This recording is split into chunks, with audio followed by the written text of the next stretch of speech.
Pengenalan, pembelajaran dalam bilik darjah merupakan faktor utama yang mendorong kepada pembentukan generasi muda yang berdaya saing dan mempunyai persediaan secukupnya bagi menghadapi cabaran globalisasi KPM 2012.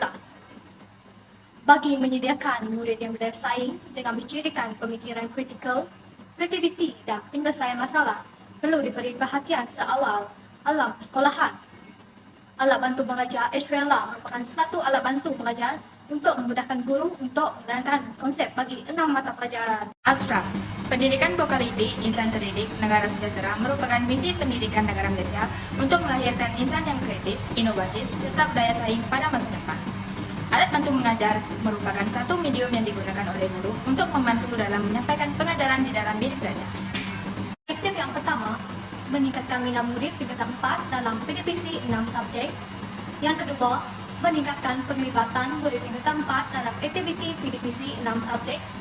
Yang ketiga, memudahkan PDPC guru 6 subjek tingkatan 4. Yang keempat, meningkatkan penguasaan TP4 dan ke atas untuk 6 subjek dalam kalangan murid. Penyataan masalah, murid tingkatan 4 kurang aktif dalam PDPC dan kurang menguasai konsep bagi 6 subjek, matematik, bahasa Inggeris, bahasa Melayu, sejarah, sains, dan geografi. Kenal pasti isu dan masalah.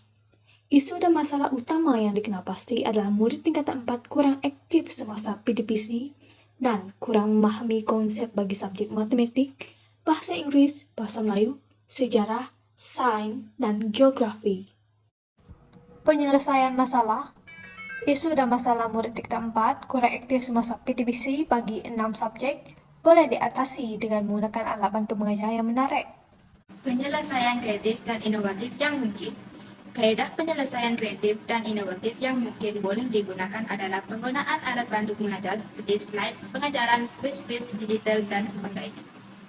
Alat bantu mengajar ialah satu alat yang dihasilkan untuk mengajar 6 subjek yang dinamakan sebagai Estrella. Antara alat bantu mengajar, Estrella digunakan dalam bahasa Melayu seperti kaedah imbakub. Kaedah imbakub adalah cara atau teknik yang boleh digunakan dalam menulis perenggan isi karangan. Selain itu, Estrella pula digunakan untuk bahasa Inggeris seperti format of an informal letter. Seterusnya, Estrella pula digunakan untuk subjek matematik seperti subgraph. Di samping itu, Estrella digunakan dalam subjek sains seperti type of support in animal. Selanjutnya, Estrella digunakan dalam subjek geografi untuk 8 arah mata angin. Akhir sekali, Estrella digunakan dalam subjek sejarah seperti dalam bab proses pilihan raya. Aplikasi Estrella dalam pelbagai subjek dalam kelas.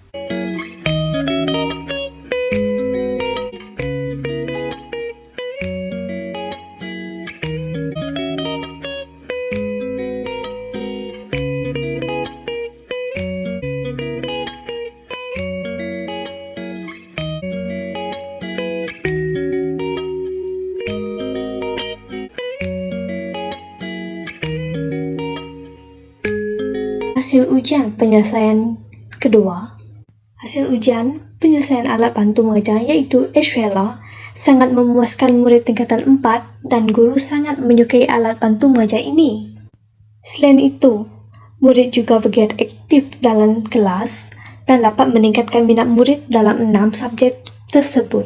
Peratus penglibatan aktif murid tingkatan 4 bagi 6 subjek yang aktif sebanyak 27.78% meningkat kepada 83.33%, yang tidak aktif sebanyak 72.22% menurun kepada 16.67%. Peratus purata penguasaan TP murid tingkatan 4 bagi 6 subjek, TP 4 sebanyak 7.94% meningkat kepada 35.71%, TP 5 6.35% meningkat kepada 15.87%. TP 6 pula 0.79% meningkat kepada 3.91%. Hasil dapatan guru. Inovasi ini sangat menarik dan dia kalau kita tengok dia sangat mudah dan dia dapat membantu ramai pelajar untuk lagi memahami dia punya jenis-jenis sistem pembohongan dalam puluhan. Kelebihan Estrella yang pertama, menjimatkan kos karena kos yang diperlukan sangat rendah, yaitu RM5. Yang kedua, menjimatkan masa guru menyediakan alat bantu mengajar. Yang ketiga, menarik minat murid dalam meningkatkan penglibatan aktif murid dalam kelas. Dan yang terakhir, memenuhi gaya pembelajaran perbedaan murid melalui VAK, yaitu Visual, Auditory, dan Kinestetik. Secara kesimpulannya, murid tingkatan 4 semakin aktif dalam PDPC 6 subjek tersebut, dan guru juga senang mengajar konsep-konsep yang terlibat. Selain itu, alat bantu mengajar ini senang dihasilkan dan menggunakan masa yang singkat serta kos yang rendah. Maka, penggunaan alat bantu mengajar seperti ini perlu ditekankan di sekolah untuk menyimbatkan masa guru untuk menghasilkan pembelajaran yang berkualiti. Berikut merupakan rujukan kami. Sekalian, terima kasih.